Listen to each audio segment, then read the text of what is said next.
देखिए हमने overtaking side distance का फॉर्मूला पढ़ लिया था। क्या पढ़ा था हमने? O S D is equal to D one plus D two plus D three, जहाँ D one D two D three की अलग अलग वैल्यूज थी। तो ओवरटेकिंग साइड डिस्टेंस से रिलेटेड एक हम न्यूमेरिकल भी कर लेते हैं। ओवरटेकिंग साइड डिस्टेंस, शॉर्ट में इसको कहते हैं OSD। तो क्वेश्चन क्या कह रहा है? The speed of overtaking and overtaken vehicles are 70 and 40 kmph respectively on a two-way traffic road. The average acceleration during overtaking may be assumed as 0.99 meter per second square, and calculate the safe overtaking side distance and what is the minimum length of overtaking zone. कह रहा है कि एक two way traffic road है। ठीक है, two way traffic road का मतलब क्या है कि बीच में एक लेन होगी और कुछ गाड़ियां इधर जा रही हैं और कुछ गाड़ियां इधर से आ रही हैं, तो ये हमारा टू वे ट्रैफिक हो गया। और कह रहा है कि हमारा ओवरटेकिंग और ओवरटेकन व्हीकल का स्पीड भी दे रखा है 70 and 40 kmph। तो हमसे ओवरटेकिंग डिस्टेंस पूछ रहा है। अच्छा, तो ओवरटेकिंग साइड डिस्टेंस का फॉर्मूला को पता है, D1 plus D2 plus D3। जहाँ D1 क्या हुआ करता था, ये था हमारा VB इंटू स्मॉल टी, यानी जो हमारा व्हीकल ए था वो B के वेलोसिटी से कुछ देर तक चलता, उसके बाद ओवरटेकिंग ऑपरेशन के लिए उसको जैसे ही मौका मिला तुरंत उसने ओवरटेकिंग ऑपरेशन करना शुरू किया। तो ये हमारी गाड़ी B थी, ये गाड़ी हमारी A थी, और क्योंकि टू वे ट्रैफिक है तो यानी आगे से कोई गाड़ी आ रही होगी, ये होगी C। अब पॉइंट A की वेलोसिटी, सॉरी व्हीकल A की वेलोसिटी 2 सेकंड तक B की वेलोसिटी के बराबर होती है और उसके बाद वो ओवरटेकिंग करता है। तो ये जो हमारा रिएक्शन टाइम T होता था, ये होता था 2 सेकंड्स। और VB है क्या? Velocity of vehicle B। अच्छा, आपको क्वेश्चन में क्या क्या दे रखा है? VA दे रखा है, कितना? 70 kmph, ज़्यादा तेज चलने वाली गाड़ी। VB धीमे चलने वाली गाड़ी, वो कितना है? 40 kmph। इसको मीटर पर सेकंड में बदलने के लिए हमको क्या करना पड़ेगा? 0.278 से मल्टीप्लाई, यानी 70 मल्टीप्लाइड बाई 0.278 कितना निकल के आ गया?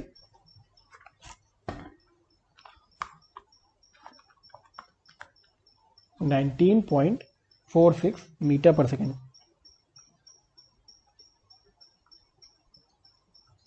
और VB की वेलोसिटी कितनी हो जाएगी? 40 इंटू 0.278, ये कितना आ गया? 11.12 मीटर पर सेकंड। तो मीटर पर सेकंड में हमारी वेलोसिटी आ गई। अच्छा, C की वेलोसिटी नहीं दे रखी है, तो C की वेलोसिटी हम मान लेंगे कि कोई भी डिज़ाइन व्हीकल की वेलोसिटी या 70 kmph मान लेंगे, ठीक है, क्योंकि हमको दिया तो गया नहीं है। तो हम इसको मान लेंगे कि 70 kmph से गाड़ी आ रही है। जितना तेज मानेंगे उतना अच्छा, क्योंकि जितनी स्पीड से हम मानेंगे कि सामने वाली गाड़ी आ रही है, उतनी ज़्यादा वैल्यू D3 की निकल के आएगी और हम उतनी ही सेफ अपनी सड़क डिज़ाइन करेंगे, क्योंकि तब ओवरटेकिंग साइड डिस्टेंस की रिक्वायरमेंट ज़्यादा निकल के आएगी। अच्छा, तो यहाँ से हमको D1 की वैल्यू निकल आएगी, कितना है?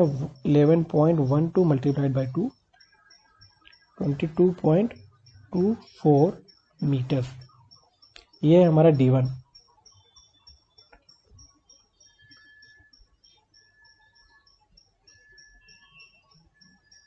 अब निकालते हैं D2। D2 था हमारा VB into capital T plus 2S। 2S क्या था? Space headway. तो अच्छा, यही फॉर्मूला अगर हम चाहें तो ऐसे भी निकाल सकते थे, VBT plus half AT square. दोनों से निकलेंगे तो सेम ही वैल्यू है, क्योंकि पहले इन दोनों को बराबर करके हमने T की वैल्यू निकाल ली थी √4S/A की, बराबर है ये। तो ठीक है, तो सबसे पहले नहीं हमको चाहिए D2 निकालने के लिए कैपिटल T कितना है। VB तो हमने निकाल ही लिया है, और 2S कितना है ये निकालना पड़ेगा हमें। तो सबसे पहले तो T के लिए निकालने के लिए भी हमको S चाहिए, तो सबसे पहले हम ऐसा करते हैं, S निकाल लेते हैं। स्मॉल s होता है हमारा 0.7 VB प्लस 6 के बराबर, ही हमारा एम्पेरिकल फॉर्मूला है। तो 0.7 VB कितना है? VB है 11.12 प्लस 6 कितना निकल के आया ये?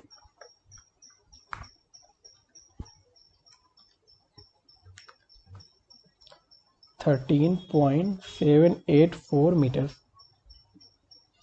अच्छा, एक्सेलरेशन दे रखा है, किस एक्सेलरेशन से कोई गाड़ी ओवरटेक कर रही है। 0.99 मीटर पर सेकंड स्क्वायर ले लो, तो 0.99 मीटर पर सेकंड स्क्वायर ले लिया, तो कैपिटल टी निकल के आ जाएगा।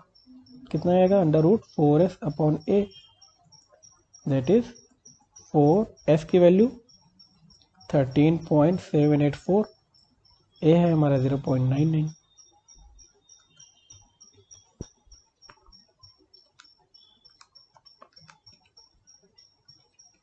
ये आया हमारा 7.463 सेकेंड, यानी 7.46 सेकेंड में पूरा ओवरटेकिंग ऑपरेशन हो जा रहा है। 7 सेकेंड लगते हैं गाड़ी को ओवरटेक करने में। अच्छा, तो अब हम D2 निकाल सकते हैं क्या? वो हो जाएगा हमारा VB इंटू कैपिटल टी, यानी 11.12, कैपिटल टी हमने अभी निकाला 7.463, प्लस 2s चाहिए हमको, यानी 2 टाइम्स ऑफ s कितना निकाला? 13.784। क्या निकल के आई वैल्यू?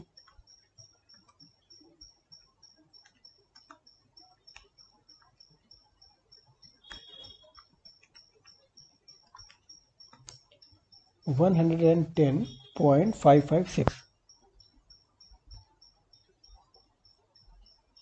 मीटर।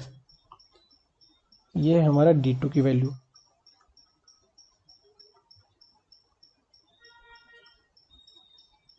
अब हमको चाहिए D3।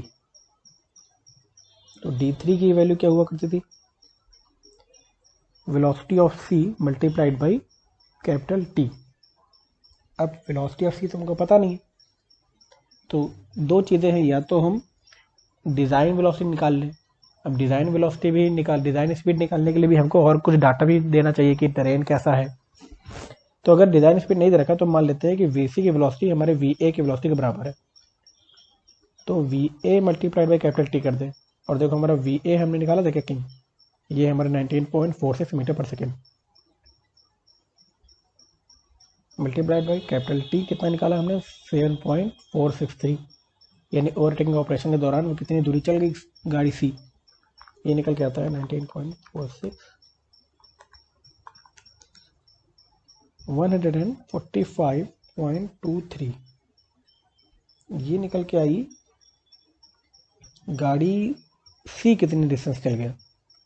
ठीक है, या फिर D3 भी निकल के आया 145.23 मीटर। अब D1, D2, D3 निकला है, तो हमने OSD बता दिया। कितना हो जाएगा? D1 था 22.24, प्लस D2 है हमारा 110.56, प्लस D3 हमारा 145.23। कितना निकल के आया?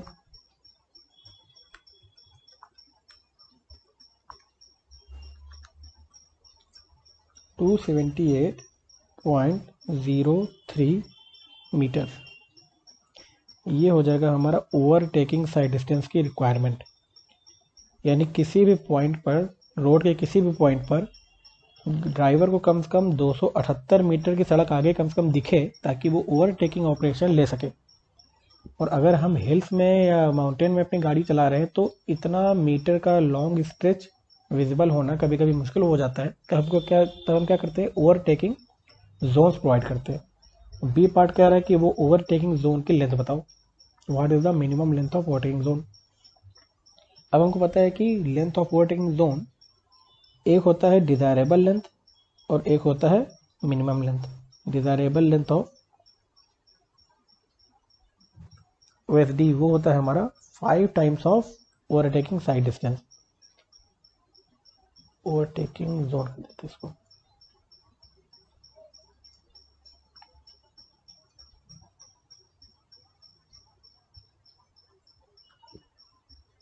यानी हम चाहते हैं कि 5 टाइम्स ऑफ OSD जितना है निकल के आया है, कम से कम उतना तो डिजायरेबल रहे। और दूसरा है कि minimum length of overtaking zone, कि अगर हम अपना डिजायरेबल वाला नहीं प्रोवाइड कर पा रहे तो कम से कम मिनिमम तो प्रोवाइड कर दें। ये होता है हमारा 3 times of overtaking side distance. हमसे पूछा क्या गया है कि minimum, what is the minimum length of overtaking zone. तो ये हो जाएगा हमारा 3 टाइम्स ऑफ OST, यानी 3 टाइम्स ऑफ 278.03 कितना निकल के आया,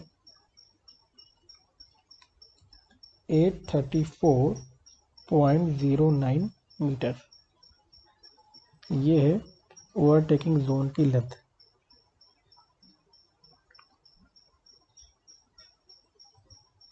कैसे प्रोवाइड करते हैं, ये ऐसी रोड आती है, हम यहाँ से थोड़ा सा इसको वाइड कर देते हैं, नीचे से भी इसको ऐसे वाइड कर देंगे, और ये हमारी 2 लेन रोड है, तो इसको ऐसे दिखा देंगे। ये जो हमारी लेंथ होनी चाहिए वो होनी चाहिए 3 टाइम्स ऑफ OSD मिनिमम, कम से कम इतनी तो हो ही, वरना होनी चाहिए 5 टाइम्स ऑफ OSD। और यहाँ पर एक बोर्ड लगा देंगे कि ओवरटेकिंग जोन स्टार्ट होने वाला है, और यहाँ पर एक बोर्ड लगा देंगे कि ओवरटेकिंग जोन खत्म होने वाला है। सिंपली यहाँ पर भी एक ऐसा बोर्ड लगाएंगे स्टार्टिंग का, और एक ऐसा बोर्ड लगाएंगे एंडिंग का। तो ये हो जाएगी हमारी ओवरटेकिंग साइड डिस्टेंस। ठीक है, अगला न्यूमेरिकल क्या है, calculate the safe overtaking side distance for a design speed of 96 kmph, assume all other data suitably. अच्छा, इसने कह दिया है कि केवल डिजाइन स्पीड हमको पता है, यानी सड़क किस स्पीड को कंसीडर करते हुए डिजाइन की गई है वो दे दिया इसने, और कह रहा है कि ओवरटेकिंग साइड डिस्टेंस बताओ, ऑल अदर डाटा को आप एज्यूम कर लो। तो ऐसा करते हैं,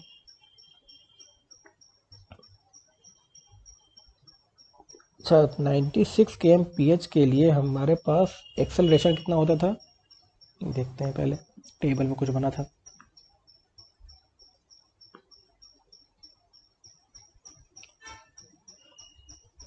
ठीक है,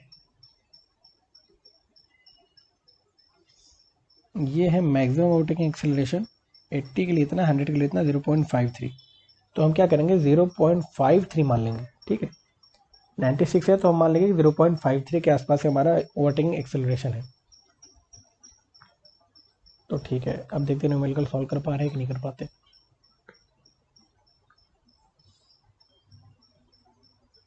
OSD निकालने के लिए हमको चाहिए D1 plus D2 plus D3। D1 की वैल्यू होती है VB multiplied by reaction time. VB हमको पता नहीं है, ठीक है, हमको VA पता है, कितना है 96 kmph। ये है हमारी डिज़ाइन स्पीड। ठीक है, मान लेंगे गाड़ी A बहुत तेज चल रही है डिज़ाइन स्पीड के बराबर, तो 96 kmph बराबर 96 मल्टीप्लाइड बाई 0.278, 96 0.278, ये आ गया हमारा 26.688 मीटर पर सेकेंड की स्पीड। VB हम मानते थे हमेशा कि VA से 16 kmph कम रहेगा, तभी वो गाड़ी धीमे चलेगी और VA अपना ओवरटेक कर पाए, यानी 96 माइनस 16 दैट इज 80 kmph की स्पीड से चल रही होगी सामने वाली गाड़ी, यानी कितने मीटर पर सेकेंड, 18 to 0.278 करेंगे तो 22.24 मीटर पर सेकेंड से चल रही होगी। गाड़ी C हम मान लेंगे डिज़ाइन स्पीड से चल रही है, यानी A के स्पीड से चल रही है, यानी 26.688 मीटर पर सेकेंड से चल रही होगी। D1 के लिए VB into small t, VB है 22.24, स्मॉल t रिएक्शन हम हमेशा 2 सेकेंड मानते हैं, ये निकल के आ गया 44.48 मीटर। D2 होता था हमारा VB into capital T plus 2S, इसके लिए हमको S निकालना पड़ेगा। S क्या होता था 0.7 VB प्लस 6, 0.7 VB की वैल्यू 22.24 प्लस 6, कितना निकल के आ गया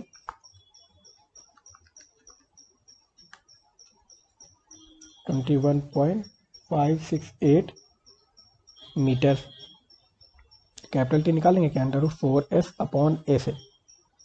क्या हमको A पता है, नहीं पता, हमने ऊपर देखा तो 0.53 निकल के आया था ना 100 kmph की डिज़ाइन स्पीड के लिए, तो ये भी 96 kmph है, तो हम मान लेंगे कि 0.53 मीटर पर सेकेंड स्क्वायर का एक्सेलरेशन से वो गाड़ी एक्सेलरेट करके ओवरटेक कर रही है। तो कैपिटल टी निकल के आ जाएगा अंडर रूट के अंदर 4S की वैल्यू 21.568 डिवाइडेड बाई एक्सेलरेशन 0.53, क्या निकल के आया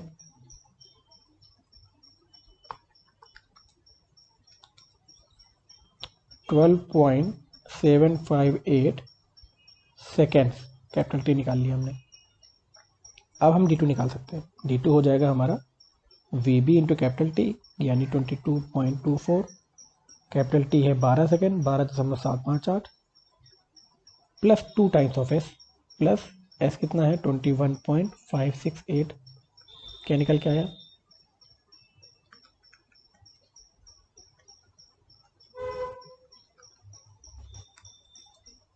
326.88 मीटर। डी से निकाल लेंगे हम। VC इंटू कैपिटल टी होता था, VC हमने कहा कि VA के बराबर है और VA हमारा 96 kmph यानी 26.688 मीटर पर सेकेंड में है। कैपिटल टी 12.758 निकल के आएगा कुछ 26.688 डिवाइड 12.758 340.485 मीटर। तो क्या निकालने के लिए कह रहा था, assume other address suitably calculate the safe overtaking side distance. तो हमने फटाक से OST लिख दिया, D1 plus D2 plus D3। D1 हमने ऊपर निकाल लिया 44.48, D2 हमने निकाल लिया, कहाँ है D2, ये रहा 326.88 प्लस D3 निकाल लिया हमने 340.485, क्या निकल के आया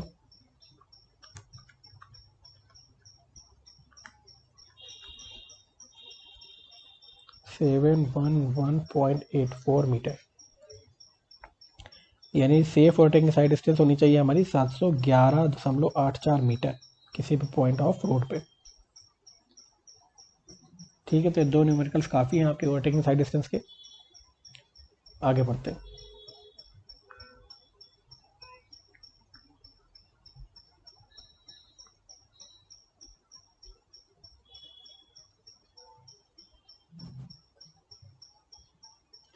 हमने हेडलाइट साइड डिस्टेंस से पढ़ लिया था, ठीक है। अब पढ़ते हैं कि हॉरिजॉन्टल अलाइनमेंट क्या होता है। देखो, दो पॉइंट को जोड़ने के लिए अगर हम कोई रोड बना रहे हैं A और B, तो जैसे कि मैंने रेलवे इंजन में पढ़ाया था कि उन दोनों पॉइंट को जोड़ने में हम सीधा रेलवे ट्रैक नहीं बिछा पाते, हमको बीच बीच में ऐसे कर्व देने पड़ते हैं। कहीं शार्प कर देना पड़ेगा, कहीं लार्ज कर्व देना पड़ेगा, और तब जाकर के हम A से B पॉइंट के बीच में रोड बना पाते हैं। ऐसा इसलिए होता है क्योंकि रास्ते में कहीं पर बहुत सारे सिटी कहीं पर बस गई है, ठीक है, कहीं पर लेक है, कहीं पर फॉरेस्ट है, या कोई भी इंपॉर्टेंट स्ट्रक्चर है, तो हम उसको अवॉइड करने की कोशिश करते हैं। और उन स्ट्रक्चर्स को अवॉइड करने का मतलब है क्या है कि उसके अराउंड हमको सड़क पास करवानी पड़ेगी, ठीक है। तो इसलिए जो ये कर्व दे देते हैं हम पॉइंट A से पॉइंट B को जोड़ने के लिए, ये कर्व एक हॉरिजॉन्टल प्लान में एक अलाइनमेंट बनाता है, इसे हम कहते हैं हॉरिजॉन्टल अलाइनमेंट। और जब हम इसकी डिज़ाइन पढ़ते हैं तो हम क्या क्या पढ़ेंगे, the horizontal alignment design involves the understanding of the design aspects such as design speed and effect of horizontal curve on the vehicle। अब क्या है कि जब जब भी हम कर्व ऐसे दे रहे हैं तो कर्व देने पर हमारी गाड़ियों पर इस कर्व का प्रभाव पड़ेगा, क्योंकि आपको पता है कि जब भी कर्व आते हैं तो एक सेंट्रीफ्यूगल फोर्स लगता है गाड़ियों पर बाहर की तरफ, इसलिए गाड़ियों को अपनी स्पीड थोड़ी धीमी करनी पड़ जाती है। तो हमको हॉरिजॉन्टल लाइन की डिज़ाइन करते समय ये देखना पड़ता है कि जो कर्व बन रहे हैं उन कर्व का क्या क्या प्रभाव पड़ेगा गाड़ियों पर, और डिज़ाइन स्पीड हमको क्या रखनी पड़ेगी। दूसरी चीज़, the horizontal curve design elements include the design of super elevation, extra widening at horizontal curve, design of transition curve and setback distance. ये सब क्या है ये भी आगे पढ़ेंगे। पहले आप स्टार्ट करते हैं यहाँ से कि डिज़ाइन स्पीड क्या होता है। देखो, जब भी हम रोड बनाना स्टार्ट करते हैं तो सबसे पहले हमको डिज़ाइन करने से पहले कुछ एस्पेक्ट्स को अज्यूम करना पड़ता है, यानी हमको कुछ चीज़ें पहले से माननी पड़ेंगी कि डिज़ाइन व्हीकल कौन होगा, कौन सा व्हीकल होगा जो इस रोड को मोस्टली यूज़ करेगा। अब आपको पता है कि जैसे आपके घर के सामने की सड़कों से बड़े बड़े ट्रक तो पास नहीं करते, ये अर्बन रोड्स हैं। शहरों के अंदर भारी और बड़े व्हीकल्स मोस्टली उन लोगों को मना होता है, वहाँ पर अलाउ नहीं होता को चलाना। और अगर दो शहरों के बीच में माल को पहुंचाना है तो क्या करते हैं कि बड़े बड़े जो ट्रक हैं वो मिट्टी या एग्रीगेट या जिस भी तरह का भी सामान है वो बाईपास रोड के थ्रू निकाल के लेके जाते हैं। यानी अगर ये कोई सिटी ए है, ये कोई सिटी बी है जो कि बस चुकी है, और ये कोई सिटी सी है, तो क्या है कि जितने भी भारी भारी ट्रक होते हैं उनको अलाउ नहीं होता कि आप अंदर से पास कर जाएं। उनको हमेशा बाईपास रोड के थ्रू यानी कि अराउंड ऑफ द सिटी होकर के जाना पड़ता है, आउटर से। अच्छा, यानी जो सिटी के अंदर की जितनी भी रोड्स होंगी वो रोड्स में मोस्टली चलेंगे क्या, साइकिल, बाइसिकल और बाइक, कार, इस तरह की गाड़ियाँ चलेंगी, बसेस। ठीक है, तो हमको ये पता होना चाहिए कि जब हम रोड डिज़ाइन कर रहे हैं तो किस लोकेशन में डिज़ाइन कर रहे हैं, और जिस लोकेशन में डिज़ाइन कर रहे हैं वहाँ पर किस तरह की गाड़ियाँ चलेंगी। अगर आप हाईवे बाईपास बना रहे हैं तो आपको पता है कि मोस्ट ऑफ द गाड़ियाँ भारी होंगी और बड़ी होंगी। ठीक है, और अगर आप अर्बन रोड्स के अंदर की सड़कें डिज़ाइन कर रहे हैं तो आपको पता है कि चलने वाली गाड़ियाँ मोस्टली बाइक्स होंगी और कार होंगी जिनका डायमेंशन छोटा होगा। तो इसलिए सबसे पहले हम चूज़ करते हैं कि कौन सा डिज़ाइन व्हीकल है। ये डिज़ाइन व्हीकल वो व्हीकल होगा जो फ्रिक्वेंटली सड़क को यूज़ कर रहा होगा। साथ ही साथ देखते हैं कि डिज़ाइन स्पीड क्या है। ठीक है, डिज़ाइन स्पीड मतलब कि कितनी स्पीड की गाड़ियाँ उस सड़क पे चलेंगी। अच्छा, डिज़ाइन व्हीकल मैंने ऊपर बता दिया। सपोज़ कि जैसे एक हमारा ट्रक है, ट्रक में क्या है कि उसकी लेंथ बहुत ज़्यादा होती है। ठीक है, ट्रक की लेंथ बहुत ज़्यादा होती है, तो कर्व पे हमको जब ऐसा कर्व आएगा, सपोज़ इस तरह का कर्व आया, तो इतनी ज़्यादा लेंथ का ट्रक अगर इस कर्व को पार करने के लिए उसको बहुत दिक्कत आएगी। तो हमको क्या करना पड़ता है कि सड़कों को कर्व के समय पर काफ़ी चौड़ा करना पड़ता है, इसे कहते हैं कर्व की एक्स्ट्रा वाइडनिंग। ठीक है, और अगर हमको पता है कि इस तरह के ट्रक चलने नहीं वाले तो हम इस तरह के एक्स्ट्रा वाइडनिंग थोड़ी कम करेंगे और हम कर्व पे अपनी स्ट्रीट को थोड़ा छोटा भी कर सकते हैं। इसका मतलब जो डिज़ाइन व्हीकल है वो हमारा ज्योमेट्रिक डिज़ाइन को अफेक्ट कर रहा है। ज्योमेट्रिक डिज़ाइन मतलब कि लेन की विड्थ कितनी होनी चाहिए, कर्व पे एक्स्ट्रा वाइडनिंग कितनी होनी चाहिए। ठीक है, मोड़ पे कर्व का टिल्ट, मोड़ पे ये अपना जो सड़क है उसका टिल्ट कितना होना चाहिए, ये सब डिक्टेट कर रहा है कि डिज़ाइन व्हीकल कौन सा है। उसी तरह डिज़ाइन स्पीड भी ज्योमेट्रिक डिज़ाइन को अफेक्ट करती है। अगर गाड़ी तेज़ चलेगी तो आपको पता है कि अगर गाड़ी तेज़ चल रही है तो ड्राइवर को स्टॉपिंग साइड डिस्टेंस ज़्यादा देनी पड़ेगी। क्यों? क्योंकि स्टॉपिंग साइड डिस्टेंस हमने निकाला था v इंटू स्मॉल टी हुआ करता था, प्लस v² अपॉन 2gf होता था कुछ ऐसे। अगर डिज़ाइन स्पीड ज़्यादा है, यानी कि जो गाड़ियाँ रोड पे चल रही हैं उनकी डिज़ाइन स्पीड ज़्यादा है, तो हमारे पास रिक्वायरमेंट स्टॉपिंग साइड डिस्टेंस भी ज़्यादा करनी पड़ेगी। OSD में भी आपने ऊपर देखा कि OSD में हम डिज़ाइन स्पीड का यूज़ कर रहे हैं D1, D2 और D3 निकालने में। यानी कि अगर डिज़ाइन स्पीड ज़्यादा करेंगे तो OSD, SSD, intersection side distance और इस तरह की चीज़ें हमको ज़्यादा रखनी पड़ेंगी, मतलब थोड़ा ज़्यादा सेफ रखना पड़ेगा। और अगर इन पर कम तेज़ गाड़ियाँ चलेंगी तो ये सब चीज़ें हम थोड़ा सा कम डिस्टेंस भी रख सकते हैं। यानी डिज़ाइन स्पीड भी अफेक्ट कर रहा है कि हमारी सड़क में ज्योमेट्रिक डिज़ाइन कैसा होना चाहिए। तो अब डिज़ाइन स्पीड चूज़ कैसे करें सड़क बनाने से पहले, तो उसके लिए इंडियन रोड कांग्रेस ने कहा है कि देखो जिस तरह का टेरेन है और जिस तरह के रोड आप बनाने वाले हैं, मतलब किस ग्रेड की रोड है, नेशनल हाईवे है कि स्टेट हाईवे है कि मेजर डिस्ट्रिक्ट रोड है कि अदर डिस्ट्रिक्ट रोड्स हैं, इस पर डिपेंड करता है कि आप कौन सा डिज़ाइन स्पीड चूज़ करें। क्योंकि हमेशा तो पता है कि हर तरह की, हमेशा ऐसा तो है नहीं कि 100 की स्पीड से ही गाड़ियाँ चलेंगी उस रोड पे। वहाँ पर 60 की स्पीड से भी गाड़ियाँ चलती हैं, 30 की स्पीड से भी गाड़ियाँ चलती हैं। लेकिन अगर हम इन सब के लिए तो डिज़ाइन करना पॉसिबल नहीं हो पाएगा, हमको कोई एक डिज़ाइन स्पीड चूज़ करनी पड़ेगी जिसके लिए हम रोड डिज़ाइन करें। तो इंडियन रोड कांग्रेस ने कहा है कि सबसे पहले आप ये डिसाइड करो कि आपका टेरेन कैसा है, प्लेन है कि रोलिंग है कि माउंटेनियस है कि स्टीप है। यानी जिस लोकेलिटी में आप सड़क बनाने वाले हैं उसमें अगर क्रॉस स्लोप काफ़ी हाई है, 60% से भी ज़्यादा है, तो आप कहेंगे कि वहाँ पर लैंडस्केप स्टीप है। और जहाँ पर क्रॉस स्लोप 10% से भी कम है तो आप कहेंगे कि वो लैंड एरिया प्लेन है। जैसे जैसे ये क्रॉस स्लोप बढ़ता जा रहा है, ठीक है, वैसे वैसे टेरेन क्लासिफिकेशन प्लेन से रोलिंग, रोलिंग से माउंटेन, माउंटेनियस से स्टीप जा रहा है। क्रॉस स्लोप समझ में आता ही है। ये जो हमारा क्रॉस सेक्शन देखेंगे यहाँ पर हमारी सीधी सीधी रोड जाएगी, तो ये जो क्रॉस स्लोप है, ये स्लोप, ये स्लोप जितना ज़्यादा स्टीप होगा वो लैंड उतना ज़्यादा माउंटेनियस होता जाएगा, और ये क्रॉस स्लोप जितना फ्लैटर होगा वो एरिया उतना ज़्यादा प्लेन होगा। अब जब प्लेन एरिया होता है तो हमारे पास वहाँ पर ज्योमेट्रिक डिज़ाइन को रिलैक्स करने की फ्रीडम रहती है। मतलब जब हम प्लेन एरिया पे सड़क बनाते हैं तो हम आराम से ये SSD OSD, ठीक है, ये सारी जो डिस्टेंस है वो आराम से प्रोवाइड कर पाते हैं, क्योंकि हमको पता है कि सारी प्लेन पूरी सड़क एकदम प्लेन एरिया पे चल रही है। तो इसलिए वहाँ पर हम अपनी डिज़ाइन स्पीड ज़्यादा भी रख सकते हैं, क्योंकि डिज़ाइन स्पीड ज़्यादा रखने से SSD OSD बढ़ जाएंगे, आपने ऊपर देखा अभी। और क्योंकि एरिया प्लेन है इसलिए इनको प्रोवाइड करने में कोई दिक्कत नहीं आएगी। इसलिए प्लेन एरिया पे हम क्या करेंगे, डिज़ाइन स्पीड थोड़ी ज़्यादा रखेंगे। और जैसे जैसे हम स्टीप एरिया में जाएंगे, माउंटेन में जाएंगे, यानी हिल एरिया में जाएंगे, वहाँ वहाँ हम अपने रोड की डिज़ाइन स्पीड को कम करते जाएंगे, क्योंकि पहाड़ों पे हमारा गाड़ी चलाना थोड़ा रिस्की है, वहाँ पर बहुत सारे शार्प करवाते हैं, तो डिज़ाइन स्पीड को कम करना पड़ेगा और हमको कम स्पीड की गाड़ियों के लिए उस रोड को कंस्ट्रक्ट करेंगे। अच्छा, दूसरी चीज़ क्या है कि जब हम नेशनल हाईवे और स्टेट हाईवे पर चलते हैं तो आपको पता है कि national highway state highway mostly दो बड़े बड़े शहरों को जोड़ने का काम आती हैं या दो बड़ी लोकेशन को जोड़ने का काम आती हैं। तो ये स्टेट हाईवे नेशनल हाईवे काफ़ी चौड़े बनाए जाते हैं। हमको पता है कि काफ़ी ज़्यादा वॉल्यूम ऑफ ट्रैफिक चलने वाला है, और वहाँ पर हम क्या करते हैं कि अब चूंकि ये national highway state highway outer area पे पड़ते हैं तो बहुत ज़्यादा इंटरसेक्शंस रास्ते में नहीं पड़ेंगे। तो हम ये मान सकते हैं कि जितनी भी गाड़ियाँ चलेंगी वो अपनी फुल वेलोसिटी से चल रही होंगी, क्योंकि रास्ते में कहीं पर ट्रैफिक लाइट वगैरह तो नहीं पड़ती। ट्रैफिक लाइट तो हम केवल शहरों के अंदर देखते हैं, जो भी सड़कें शहरों के अंदर ही ट्रैफिक लाइट और इंटरसेक्शन, क्योंकि वहाँ पर कई सारे चौराहे वगैरह पड़ते हैं। तो वहाँ पर जो गाड़ियाँ हैं वो थोड़ा धीमे चलती हैं, क्योंकि उनको थोड़ी थोड़ी देर पे ही ट्रैफिक लाइट का सामना करना पड़ता है। लेकिन जब स्टेट हाईवे और नेशनल हाईवे पे चलते हैं तो इस तरह की दिक्कत नहीं आती। रोड एकदम लंबी सीधी दूर तक चलती है, किसी भी तरह के ऑब्स्ट्रक्शन को लिए बिना। तो वहाँ पर हम अपनी डिज़ाइन स्पीड थोड़ी ज़्यादा रख सकते हैं।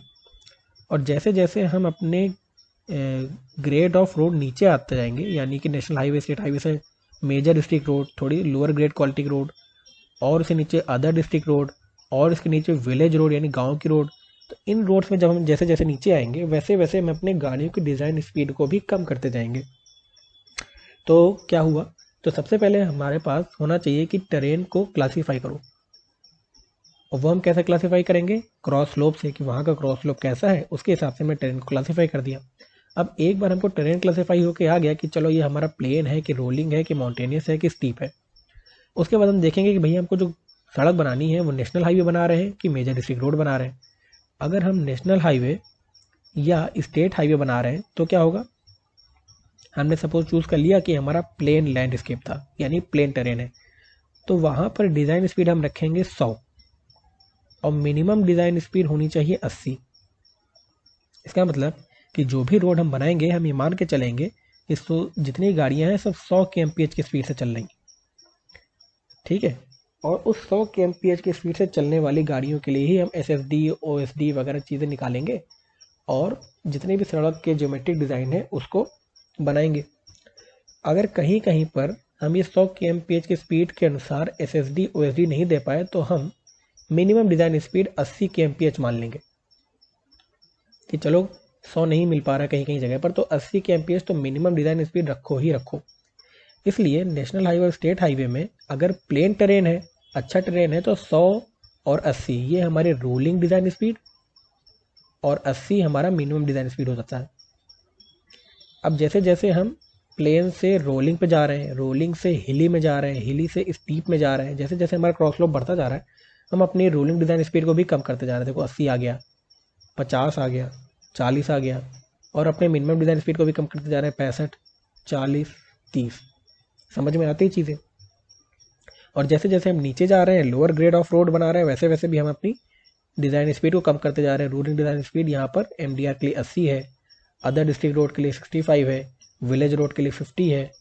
तो वैसे वैसे भी हम अपनी डिज़ाइन स्पीड को कम करते चले आ रहे हैं। तो ये होता है हमारी डिज़ाइन स्पीड, किसके लिए हम रोड बना रहे हैं। The Indian Road Congress has classified the terrains into 4 categories, namely plain, rolling, mountainous, steep. ठीक है, and based on the type of road and type of terrain the design speed varies. The IRC has suggested designable और rolling speed as well as minimum suggested design speed and is tabulated in table. Okay.